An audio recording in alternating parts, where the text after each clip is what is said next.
fiddling with his microphone over there, and I don't know why. He's getting ready to go on. Is that what it is? No, wait a minute. He's combed his hair. He's got his makeup on. And ladies and gentlemen, Jerry Garcia. Jerry Garcia with this hour's car review, the 2023 Ram 2500. Can I get a drum roll? Thank you very much. Thank you very much. Yeah, this is the new 2023 Ram 2500 Rebel. It is so new. This is what I got for a Monroney. Let me see that again. What kind of Monroney is that? It's packed full of information. Chocked full. Yeah. Looks like a Houston Texans ticket. It's about that size, about too. as valuable. Loser. So, it is a full-size, heavy-duty truck, crew cab, and it kind of positions in the lineup between the Laramie and the Power Wagon as far as the trim level and the features that it gets. Honest to God, I did not know that now they've transferred all of the different trim levels to the heavy-duty side, because it used to be heavy-duty. Work truck, that was it. That's it. Yeah, no, but they've become so popular as far as you mean the Rebel has? Well, the heavy-duty. In the Ford F-250, I mean, across all the OEMs is the heavy duties because of the towing capability and all that stuff from the guy that actually uses it. But the guys that jack them up, the 2500 series, the suspension's better for that than the 1500. Well, they want the I comfort. think it's cheaper to high-rise a 2500 than it is and it holds up better. And It really they want does. the comfort and all the luxury means in that as well. Right. If you're going to spend that kind of money. All that stuff. Yeah. So, again, this particular vehicle is new for 2023. It's very much like a Power Wagon as far as the styling cues that go on it.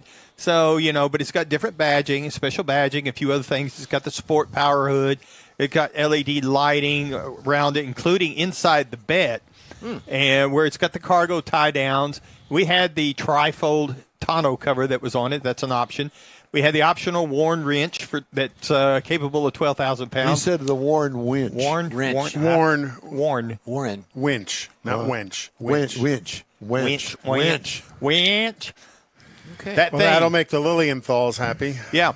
I used it. I actually got it as a demo and actually pulled myself up the side of a hill with that thing one time. I was pretty impressed. She was strong. Yes. Had the rain-sensing wipers, and it has the 5-link coil rear suspension, and we had the optional airbags or air suspension. It was rolling on some 20-inch wheels, and it really makes a big difference in this thing.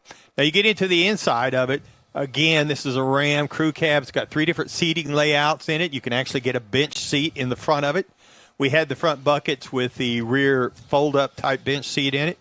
Black leather interior all around. We had the 12-inch center stack that was in this thing, which I love that thing because you can do the split screen. There's just so much you can do with it. It'll definitely keep your eyes off the road. And we had the 360-degree surround view, so you could see all around it, which I could see in an off-road environment. That could be very useful. Had the fold flat rear cargo system so that the seat folds up, folds out flat on the floor. 2 underfloor storage boxes, one on each side. And we had, of course, the Uconnect 5 audio entertainment system, and it was just, I don't know what you're going to do to get much better than that. And we also had the 12-inch digital gauge layout for the driver's area, and you could kind of reconfigure that to 2 or 3 different things. And we had the digital rearview mirror to see behind us and everything. So we were loaded. Up under the hood, we had the 6.4-liter Hemi. There is an optional 6.7 Cummins that you can get. We had 410 horsepower, 429 pound-feet of torque with the Hemi, 8-speed automatic transmission, tow rating of 16,870 pounds. That is a load. It'll haul 3,000 pounds. So, I mean, this thing is loaded up. Now, of course, it's 3/4 ton. They don't really do fuel mileage stuff for that. What did you get? And so what I got across the 210 miles was 14.5 miles per gallon average. Sorry. In town was a lot worse than that, or less, let me put it that way. But it's got plenty of power. That's why it can haul and tow 16,000 pounds. As far as out on the road riding it, it's got the Bilstein shocks on it with the multi-link suspension and the air suspension, so it rides quite nice. A lot nicer than you might expect for a vehicle like this. If you're looking for something to compare it to, the Chevy 2500 series starts at about $44,000 for the work truck model. The Ford F-250, it starts at $45,000 plus. And the Ram 2500 base is actually $44,600. But you want to get into the Rebel, the base on it, 68, or the 2500 Rebel series is $68,840, and the MSRP on ours, as tested, was $80,065. So obviously there was some additional options on this truck that weren't reflected on this. $12,000. This Monroney, So it is worth more than a Texans ticket.